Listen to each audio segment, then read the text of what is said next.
నమస్కారం అండి.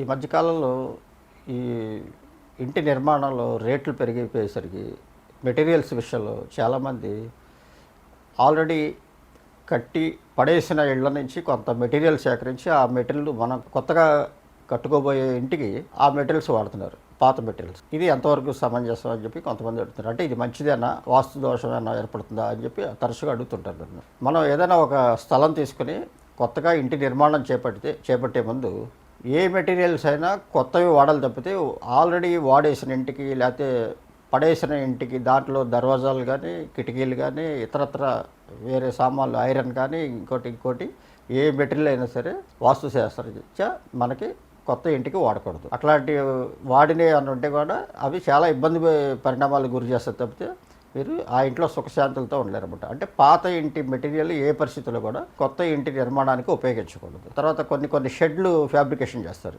షెడ్లు అంటే వ్యాపార స్థలాలకి, కొన్ని వర్క్షాపులు, గ్యారేజ్లు, గోడౌన్స్ అట్లాంటి వాటికి అలాంటి మెటీరియల్ ఉపయోగించినా పర్వాలేదు. కానీ మనం ముఖ్యంగా గృహ నిర్మాణానికి మాత్రం పాత వస్తువులు సేకరించి ఆ పాత వస్తువులతో ఇంటి నిర్మాణం పూర్తి చేస్తే ఆ పాత ఇంటిలో ఏవైతే దోషాలు ఉన్నాయో ఆ దోషాలు వెంటాడే అవకాశం ఎంతైనా ఉంది. ఇది ప్రాక్టికల్గా మనం గమనించడం అనేది. అలాంటి పాత మెటీరియల్తో కట్టిన ఇళ్ళు వారు పడుతున్న బాధలు మనం ప్రత్యక్షంగా చూడటం జరిగింది. మనం ఏ విషయం మాట్లాడుకున్నా సరే నాకున్న 38 సంవత్సరాల అనుభవంలో చూసి జరిగింది మాత్రమే నేను చెప్తాను తప్పితే ఎక్కడో పుస్తకాల్లో రాశారనో లేకపోతే ఏదో ఊహించి చెప్పడం ఇట్లాంటిది మీరు తరచుగా మీరు చూస్తున్నారు కదా మన వీడియోలు, అట్లాంటిది ఉండదు. ప్రాక్టికల్గా ఇది నిజమా కాదా, ఇట్లాంటిది ఈ పాత సామాన్లు వాడితే ఇబ్బందులు ఉన్నాయా లేదా అన్నది, అంటే నాకున్న ఒక 38 ఇయర్స్ ఎక్స్పీరియన్స్లో ఇట్లాంటివన్నీ ఎన్నో వ్యయ ప్రయాసాల గురించి నేను ఇవన్నీ కూడా అవగాహన చేసుకోవడం జరిగింది. అంటే ఇదే కాదు,